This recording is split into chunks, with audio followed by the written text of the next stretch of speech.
Here's what's making news on Roadshow.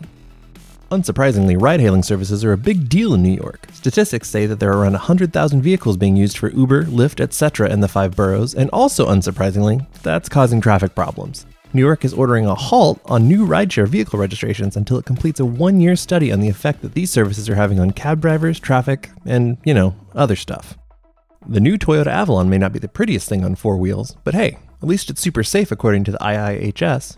The 2019 model earned the IIHS's Top Safety Pick Plus by breezing through all of its crash tests, headlight effectiveness tests, and by having superior crash prevention technology. Considering that the Avalon was designed, engineered, and built in the US, I say go us. Great news for your grandparents. The new Lexus ES is a-comin', and it's reasonably priced. You can pick one up starting at just under 40 grand, and it'll be cheap to own too thanks to its stellar 45 miles per gallon if you splurge on the ever so slightly more expensive hybrid version.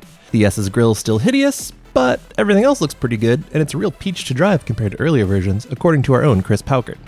Find more on these stories over at theroadshow.com, and we'll talk to you Monday.